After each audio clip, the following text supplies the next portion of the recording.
The G-Wade Podcast with Deacon Dirty. What's up, y'all? It's your boy G-Wade holding it down, G-Wade Podcast, kicking it alongside with my man Deacon Dirty, and we got a special guest on the pod today.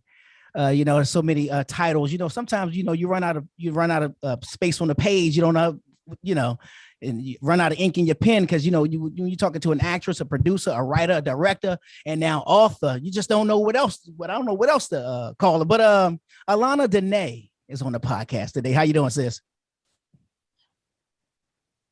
I am doing fine. My name is commonly mistaken for Allana, but it's Allana. Allana. We got to get that line that you put over top of the A. No, we got something because everyone thinks it's Allana, but it's Allana. Allana Dene. Well, I do apologize. Allana Dene is on the podcast today. I certainly appreciate you taking the time to hang out with us. I came across you and I'm trying to remember where, but I feel like it was on IG. But what caught my attention was the book, your book. Okay. But before we get into that, I just like to back up so people could hear a little bit more about your story, who you are, where you're from, and all that good stuff, all the great things that you're doing out there on the West Coast. So let's jump right into this. You are from Killeen, Texas.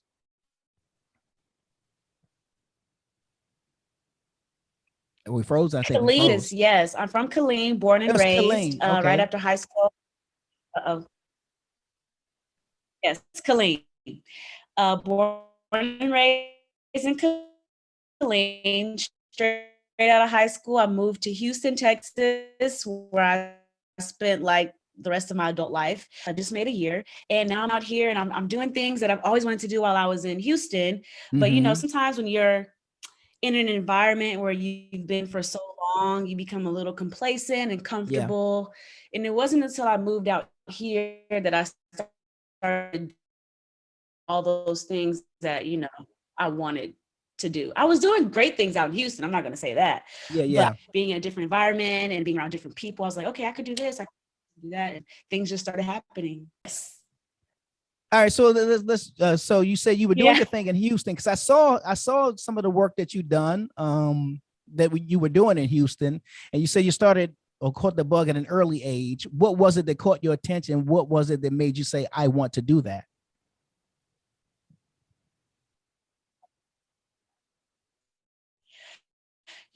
Growing up, I used to watch this sitcom called The Parenthood.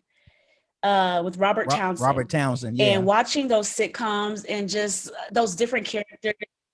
Yeah, I fell in love with acting, watching The Parenthood. And I always said, I want to be on a sitcom. I want to be But growing up, acting and all that stuff wasn't encouraged in my household. It was always athletics and academics. Okay. So my mom's a coach. She's a coach, and she's still coaching now. And she coached me in all of my sports, volleyball, soccer, track, everything. And so growing up, that's what I did. I was an athlete up till I finished college. So actually before I went to college, when I finished high school, I was like, I'm done. I'm done doing sports. I want to go to college. I want to do what I want to do. And that's what I started doing. I started doing what I wanted to do once I moved away from Killeen. And I moved to Houston. I started kind of, discovering who I am and who I wanted to be and really getting into that. And that's when it started for me once I moved to Houston. Gotcha. So what was the first acting job that you landed? I did a national Best Western commercial. I saw that. That was pretty cool. Yeah, that was my first. Yeah. Right. Right after that, I auditioned to be in this play called Pekong, and I got the lead role. And from there, it was just one thing after another. So yeah. And this was all happening in Houston? You're frozen. Uh-oh. Yes. This all happened in Houston. Okay. Without an agent. Without an agent. Yeah. Sometimes that doing it on your own, that grind is it's actually a fun one because I too.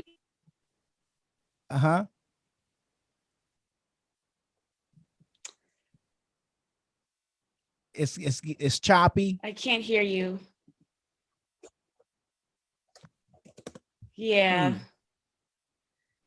Yeah, I can see you getting kind of frozen a little bit. Must be a bad, or you in a bad Wi-Fi area.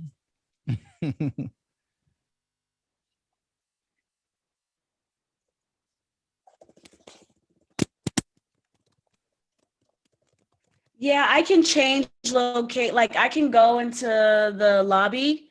Maybe it'll be better than if I go to a different spot. Okay, that's fine.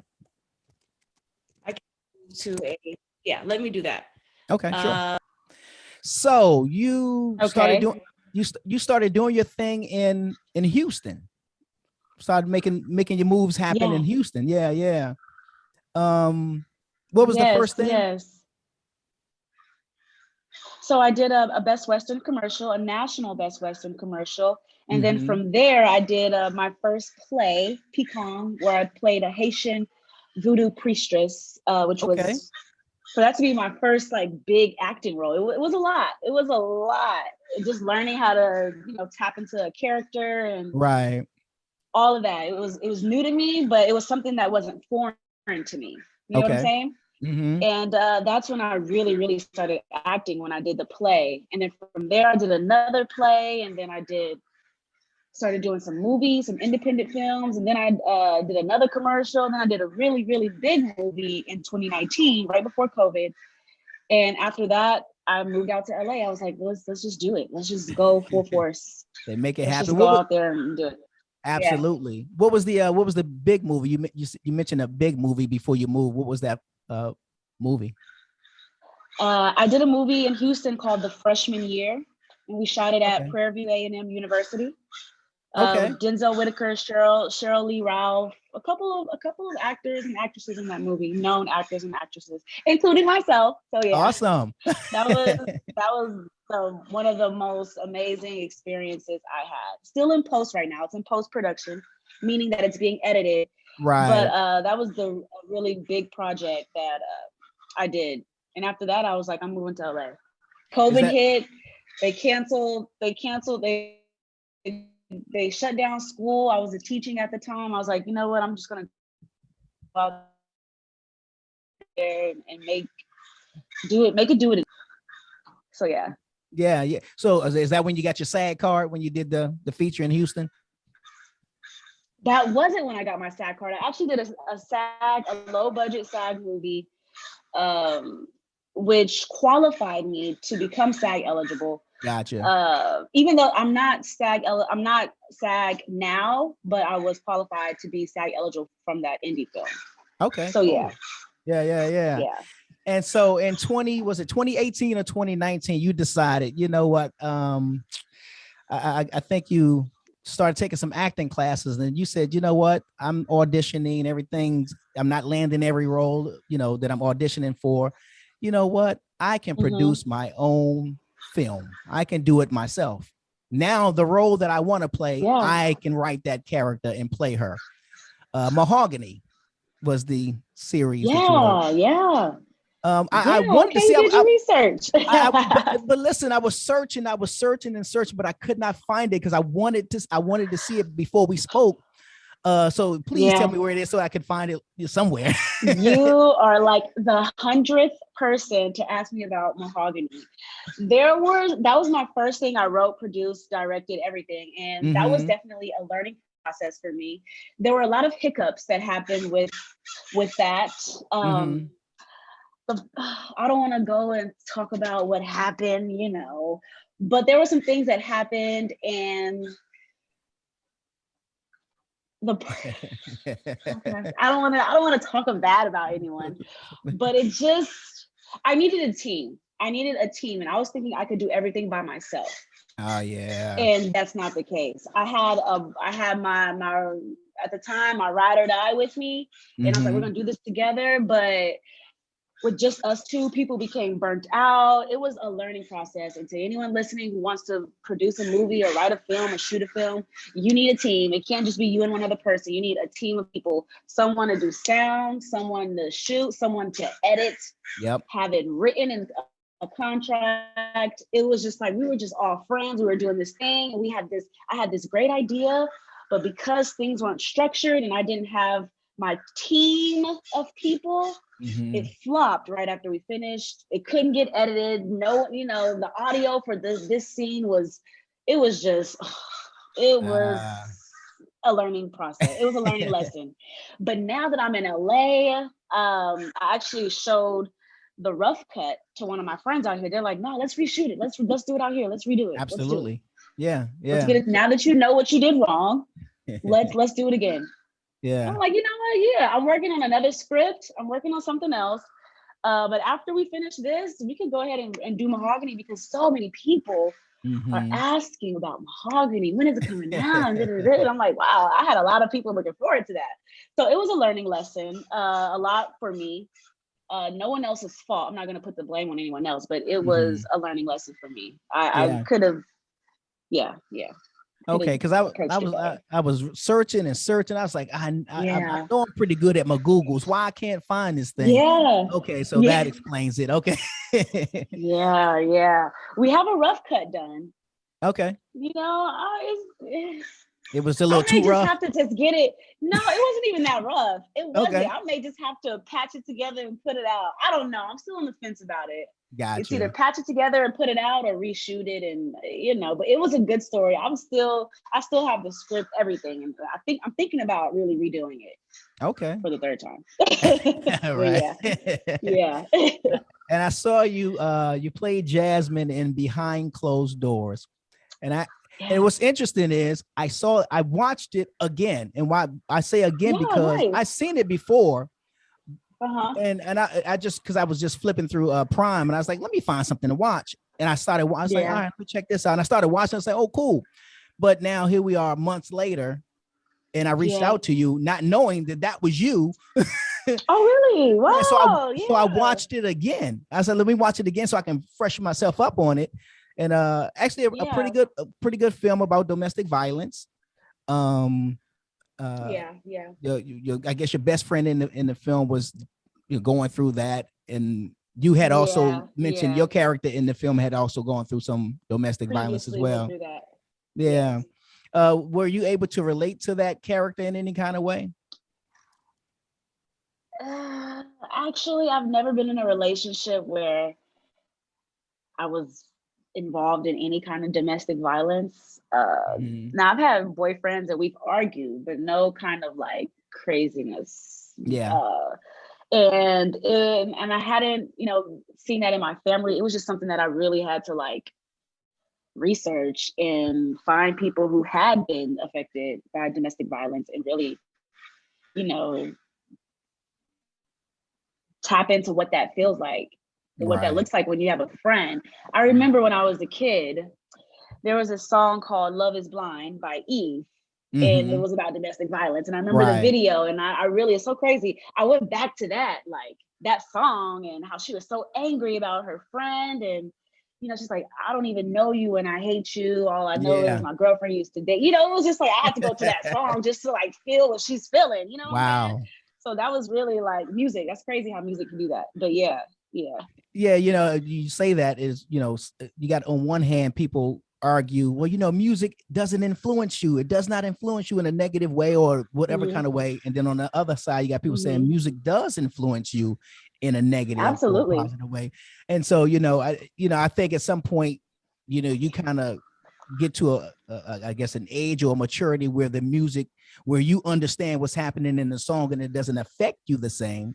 So it doesn't make you want to go out and do drive-bys is what I'm saying. Right. But it does influence you. Like you just said, you had to go back and tap into that song just to kind of feel her anger and the hatred she had. Because the man ended up killing her best friend. And it was, as a kid, I was watching that video like, dang, that's messed up. I go on about my life. But then when I had read the script and I was like, oh, let me listen to the song again. And I her anger and what she felt, I could really feel it, especially, and I could bring that into the character Jasmine. Yeah. So it was, music did that. That's what's up. And so, I guess again in 2020, you decided to pack up and move to LA. Yeah. What was I mean, what was it? If you were doing your thing in Houston, what was it that made you say, yeah, but in order for me to do the next thing, I got to go to LA? What prompted it? It was actually, I came out to LA to visit. Oh, okay. Sorry. There's someone passing by and the music. Okay. Gotcha. I came to LA to visit in 2019, and I had like a spiritual encounter. And after that, I was like, oh my God, this is God. Okay. Talking to me. This is God. Yeah. And I would always question it. Oh, I can't move up there. It's so expensive. Where am I going to live? Who am I going to know? In my car, this, that, that. But once I had that, and I talk about this in my book, in the introduction, once I had that spiritual moment, it was like, oh my God, no, I'm moving.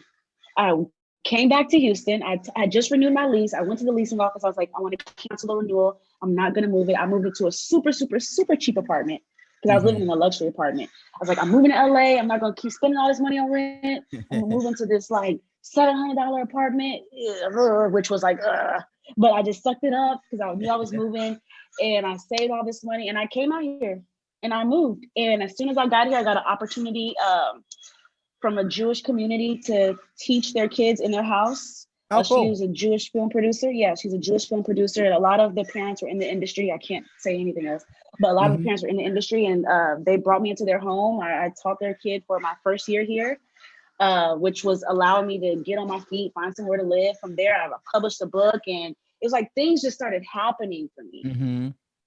All of the how am I going to do this, how that, it wasn't even a how anymore. It was just happening. That's how I know it was God. Yeah. In, it was real. It was the universe talking to me. Absolutely. So explain that experience. So what happened? What were you on? You were driving the 405. You on the 10? What was happening So what's crazy is me and my friend booked a trip to California, and she ended up missing her flight. And I was out here a whole day by myself. Wow. Fortunately, there was someone else I knew out here at the time. They're like, oh, I'm in LA too. Let's link up and let's go to Redondo Beach. Let's go to the pier. So I'm like, okay, I don't have anything to do. My friend missed her flight. She'll be here tomorrow.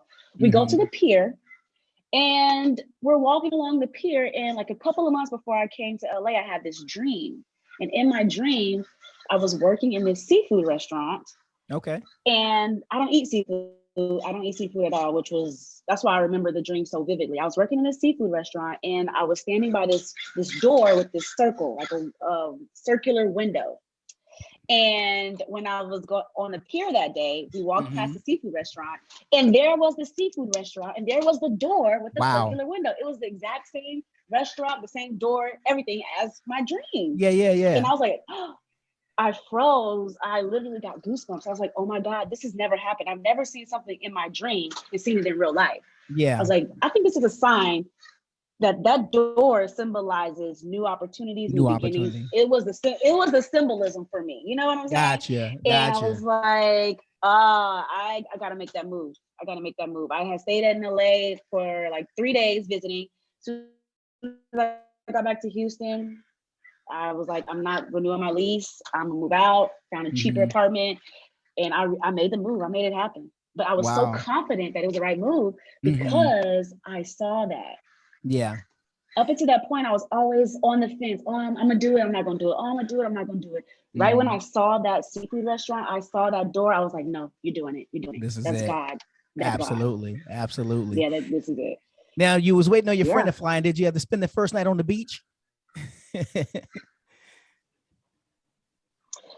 I actually went to 2 beaches. I went to Redondo and Venice. I was just waiting on her, just touring the city, really, with somebody who I didn't even know was in LA at the time. They just saw me on my story, like, oh, you out here? I'm out here too. Let's link up. I was like, cool. My friend's not here. I'm by myself. Let's link up. And it's crazy. Like, I didn't even know that person was in LA. And boom, they led me to the pier, which led me to the restaurant, the door. It was like, everything happens for a reason. Absolutely. I'll say that. Everything happens for a reason. So what was the time frame from believer? Say that again. I said I'm a firm believer of that. Oh, gotcha. So what was the time Everything frame? happens for a reason. Oh, yeah. Absolutely. I'm with you 100%. What was the time frame from when you went back to Houston, when you actually packed your bags and moved to LA? So that was August of 2019, where I had the whole spiritual revelation. I didn't move until I finished the whole school year, because at the time I was teaching in public school. Gotcha. So I finished that whole school year. COVID hit. They canceled school, or they shut down school. We still have to do it online, but they shut down school. And right when school ended, July or June, school ended in May or June, I don't know. And then I moved in July. Okay. I moved in July. So about almost a year. Okay. But the decision was made. The decision was made in August. Yeah.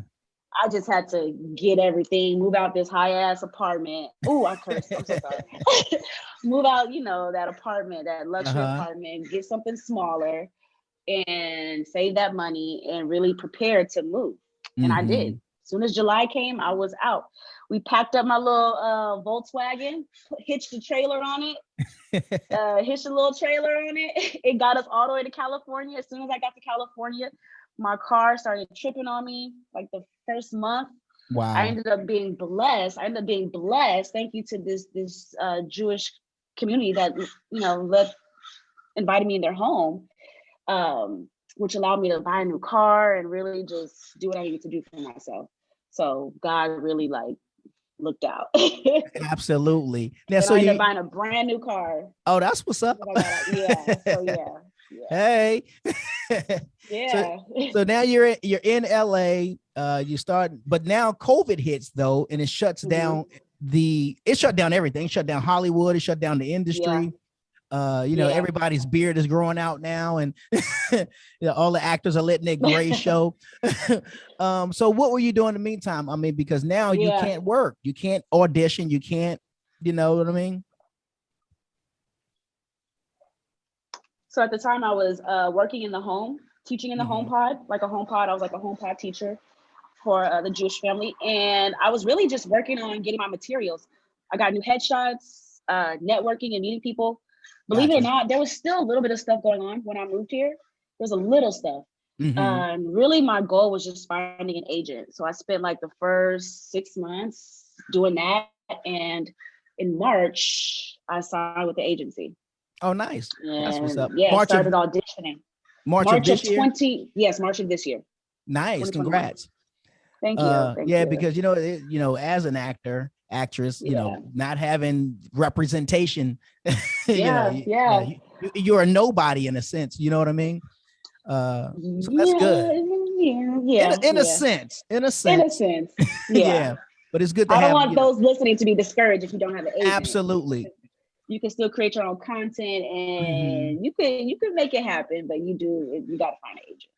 No, I'm with you. I was signed to a agency back in the day. By back in the day, I mean, like, what was this? It was like in the late 90s. And then I too had a spiritual awakening. And my convictions kicked in, because now I'm like, I don't know how to walk this Christian life and do the type of, things or the films that I was, I guess, auditioning for. So I was conflicted. I didn't know that you could do both. You know what I'm saying?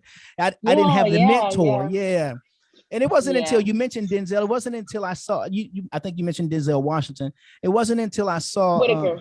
You said Whitaker. Oh, okay, gotcha. Yes, but he worked with Denzel Washington. Close enough. With Denzel Washington. He's named after Denzel. Yeah. Right. But it wasn't until I saw a interview with Denzel Washington. He talked about being a Christian and also acting as his job, and the way he explained it just made sense to me. And I was like, you know what? I'm doing it again. I'm getting back out there, and I'm going to pursue. Now, my pursuit kind of started being a little different, because I started creating my own thing. I got into the lane that you mentioned, which is, you kind of get tired of the no's. As strong as you want to be, sometimes it's disheartening. Like, you want something so bad and you keep getting told no. So, I like, forget it. I'll just create my own and see what happens. Yeah. So I did the same Yeah. thing. I came to Atlanta, and I said it was in January, it was a few years back. I said the next time I come back down here, I'm staying. And so I came down here in January. This is 2004, and then I relocated in September of 2004, and I've been here ever since. And everything that I've been wanting to do in this entertainment business, I don't know why I'm air quoting, but in this industry, I've been able to move a lot better because I'm from DC, and this don't happen in DC. Okay. Yeah. So I fully understand. That's yeah. And it wasn't until I created Mahogany that I started booking stuff. People are like, oh, I want you in this. I want you in this. It was like, well, these same people who I was auditioning for were telling me no. Then once they saw I created Mahogany, I had a vision. I had that creative element in me. Oh, it's like, oh, I want to work with her. I want to work with her. It's like, oh, okay, yeah. So now I'm working on something else to put out there. And the same thing's gonna happen. People are gonna reach out. Oh, I love this, and I want this. So the thing is, keep creating. Absolutely.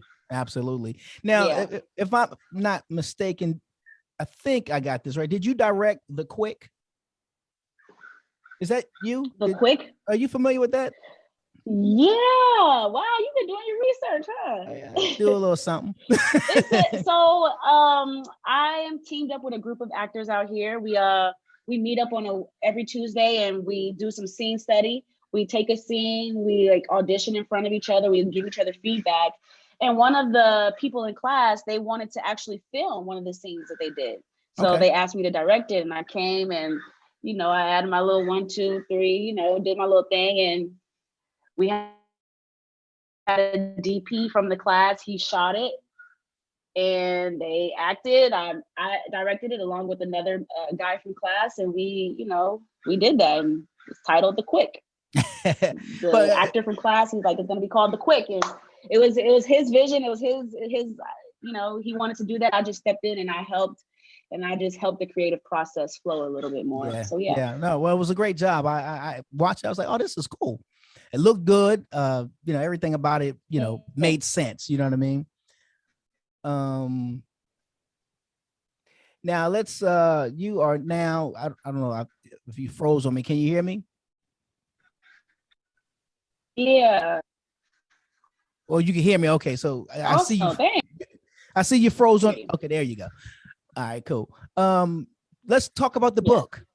The 5-step approach to living in your gift. Yes. All right, and I know we want people to go purchase the book, so we're not going to give away the 5 steps, but we'll just kind of we'll kind of dance around just a little bit. What prompted you to write this book? I've always wanted to write a personal development self-help book. I started reading them back in 2013. Bob Proctor, Napoleon Hill. I started listening to tapes from Jim Rohn, Holton Buggs, David Emanite, all these successful people. And I started, really like diving into these philosophies, which is why I have the discernment to know when I saw that door in that restaurant, to know that was a cue to go ahead and something's been on your mind. It's like a paradigm shift. So when you think a certain way, once you program your mind, I've been talking about California, I've been thinking about it. Once I saw that, I knew that was the universe telling me to go ahead and make that move. So that really, reading those books really made me want to actually write a book. But I never actually thought I would, right? Until I moved out here. And then I started like, oh, I need to share this information. I had this spiritual revelation. I have like these processes that I went through to be here right now. I'm doing everything I said I ever wanted to do. I want to share this. So the 5-step approach to living in your gift is really about the 5 processes that I personally encountered that got me here. One, for example, identifying who I am. Growing up, my mom, she put me in athletics, and I was told what I was going to do. You're going to play sports, you're going to run track, you're going to do this, that. But I was always talking about acting. It's no. You're going to finish school, you're going to do this, you're going to do that. Okay. So once I got away from home and once I started being on my own a little bit, I started really doing acting, and it wasn't until I really tapped into who I am. I had to look at myself and say, you know what?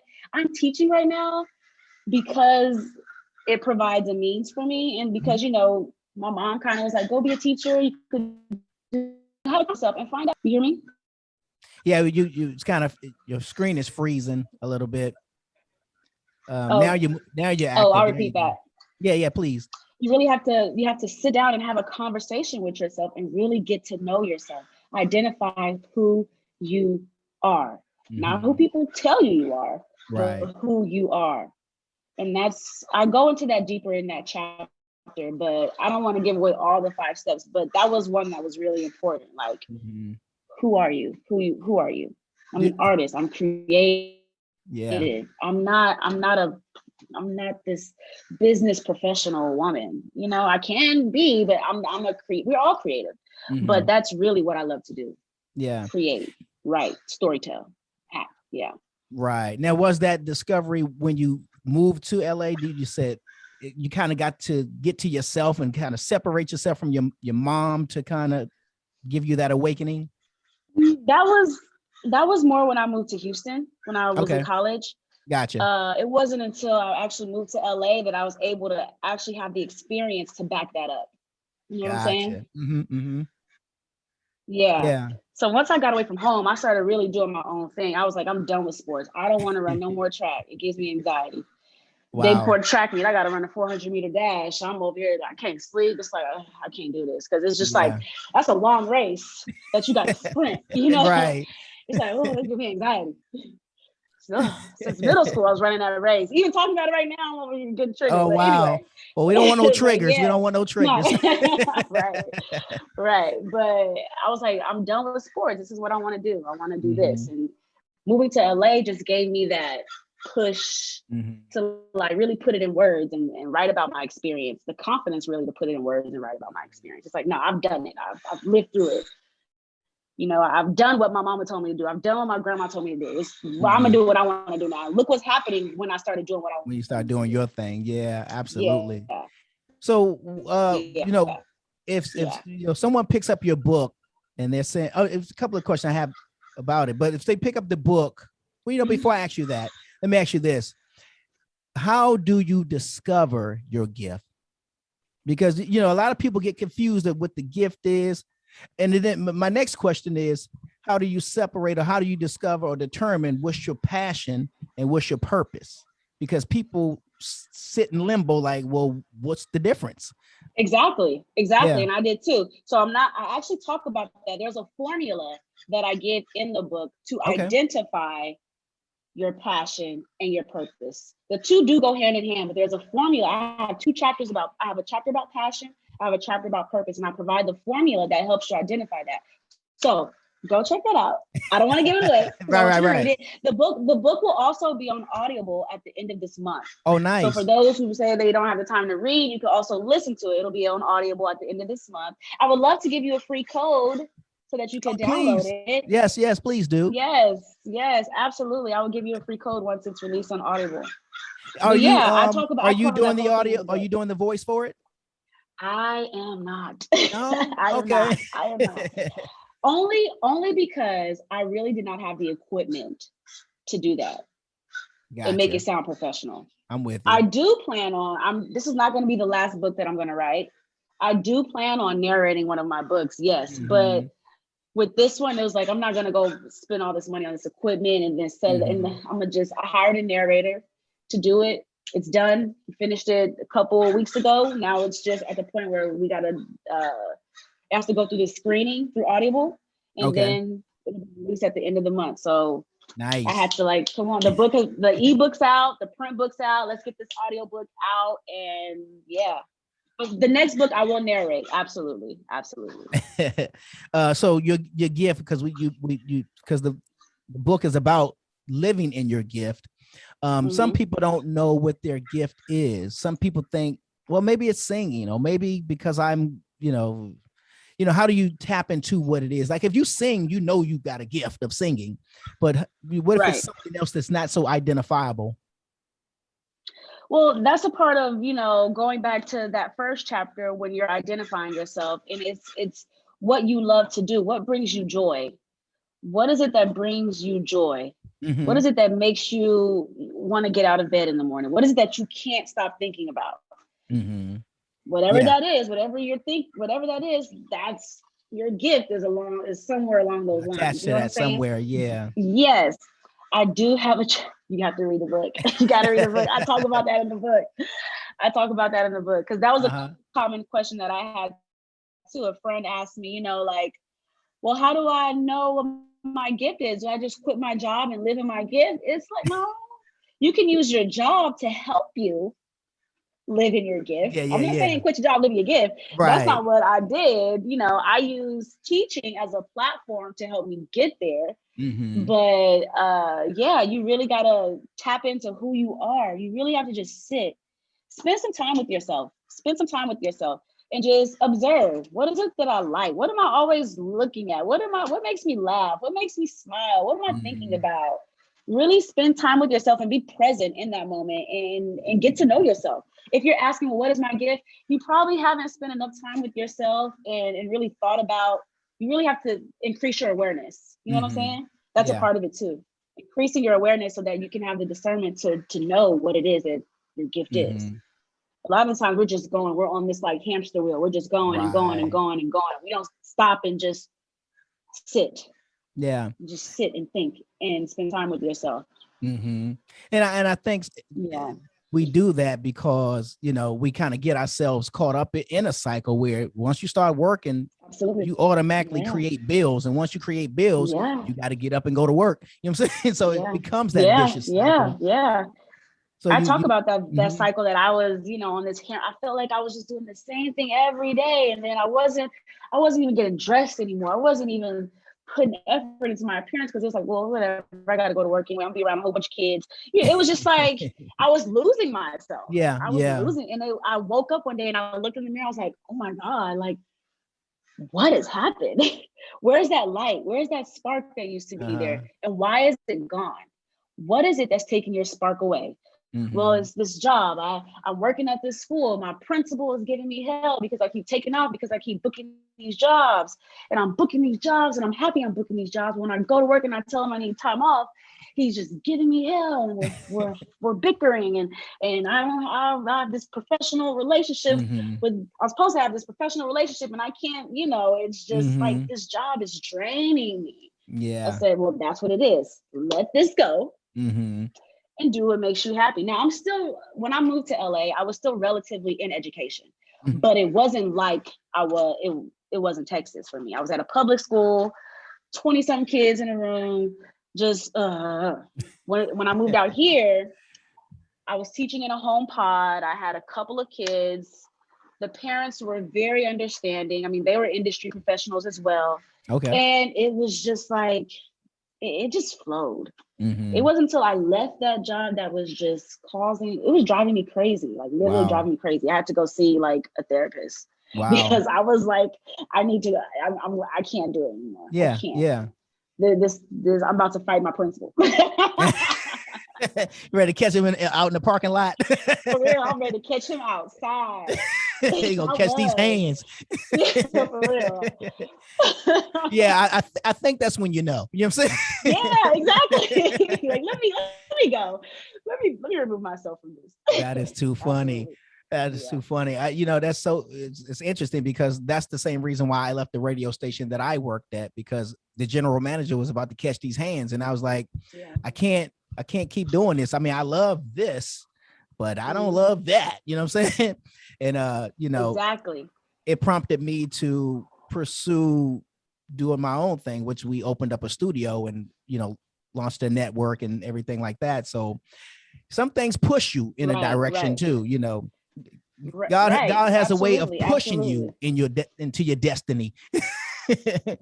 Absolutely. And what's funny is it wasn't the fact that we just didn't get along. It was the fact that we weren't getting along. He wasn't understanding. He was blaming something that I was good at. He was blaming acting for me not being at work, which was the case. But it was like, well, why are you here? It was like this war. I shouldn't have to. Yeah. My passion. If I have sick days, I can use my sick day. Let me use them. You know what I'm saying? Like now you're causing Yeah, now you confronted me about what I do. It's just like, no, you're not about to take away my joy. So yeah. That's Absolutely. funny. So last thing, I saw you dancing around with an Emmy, and I wasn't quite sure what I was seeing, if I was understanding it correctly. You explain. Yes. So like I said, the group of actors that we meet up every Tuesday, Mm-hmm. some of them are working actors, some of them are like industry actors, some of them are new. We have all different types of levels. And one of the members who founded the group, he directed a short film. I want to say he directed a short film and it won an Emmy. Oh, wow. And now he is an Emmy award-winning director. So it's like my circle of acting friends. Yeah. Pretty influential over here. I know an Emmy award-winning director. So I'm grateful that I've met these people and that we're creating content together. And we're doing big stuff together, man. So my next project, I want him to direct my next project. Okay. He got the credentials. He got the credentials. What you saw was right. I was speaking into existence. I was manifesting my Emmy. And that's what you got to do. Absolutely. That's what you got to do. And what's funny is he said that he had a friend who had an Emmy. And he did the same thing. He took pictures with it and he did that. Now, next thing you know, he got an Emmy. So all right, well, let me do a video. Let me manifest my Emmy. Exactly. That's what you saw there. That is exactly what you saw. So when you get your Emmy, I'm going to come take pictures with your Emmy so that I can start, manifesting mine. Yes. You know what I'm saying? So yes. I'm overall, that he allowed us to do that. Yeah, no, that's what's up. Excited for what you guys are doing over there and all the great things that you got going on.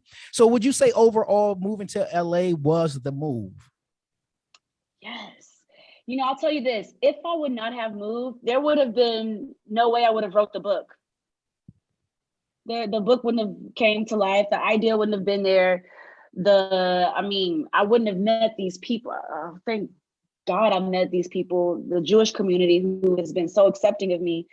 I now know industry professionals. This was the move. Yeah, I'm telling you, you have to have that discernment. I'm so glad that I just looked up and I saw that restaurant in that day. What if I had been on my phone? What if I had been on my phone and just walking and not paying attention? Yeah. You know what I'm saying? I'm just glad that I was present, I was aware, and that I had the discernment to be able to identify that this is what I've been asking for. This is the sign. So anyone who's listening to this right now, spend time with yourself, be present, get off your phone.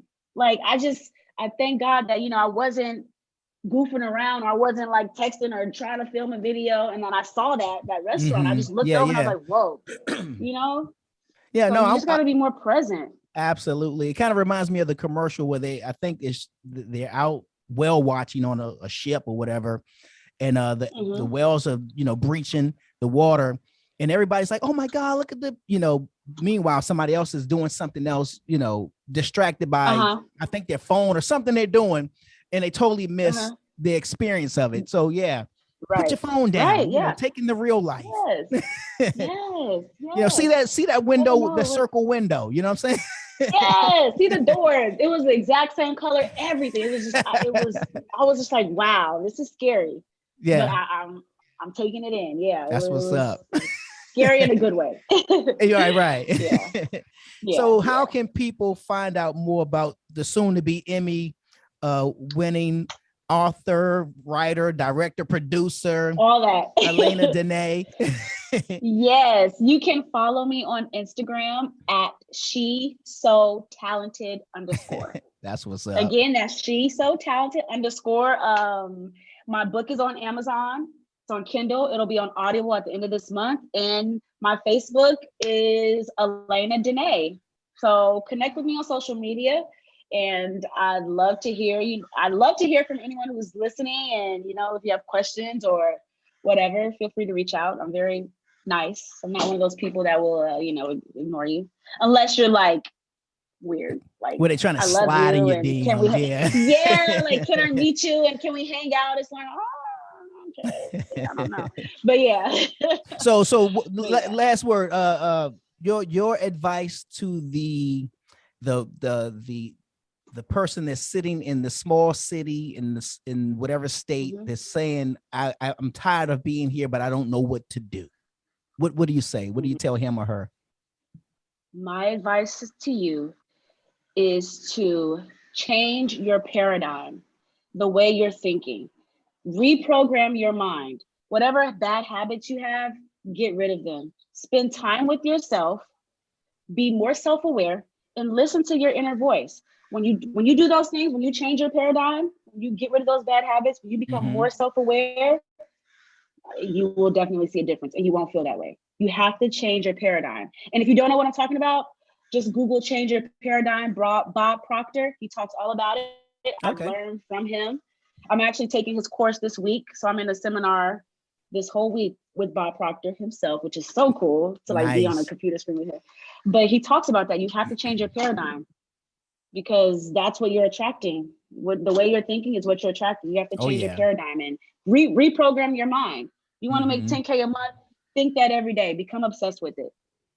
That's Start, you gotta change your paradigm. Yeah. It's some deep stuff. And become more self-aware. More self-aware. And spend time with yourself and listen to your inner voice. Your inner voice is talking to you. It is.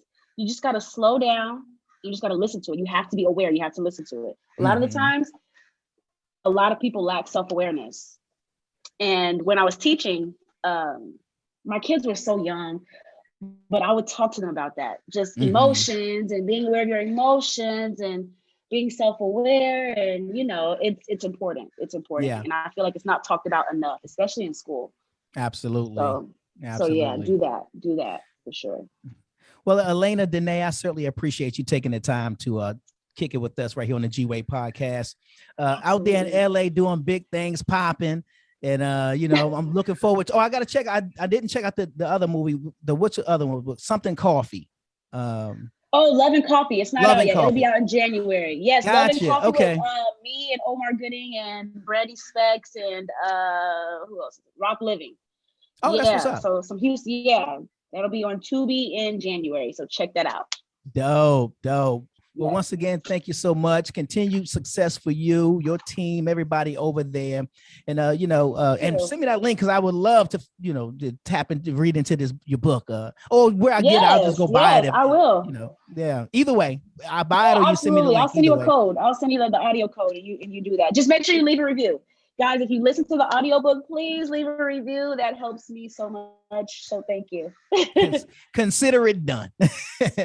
Thank you. Thank you so much. All right, sis. Well, you continue to be blessed. Thank you for having me. We'll be in touch soon. Yes. Awesome. All right. Have a good day. All right. You too. All right, bye. The G-Wade Podcast. The G-Wade Podcast. Bringing you the cool interviews, the hot topics, and all that other crap. The G-Wade Podcast with Deacon Dirty.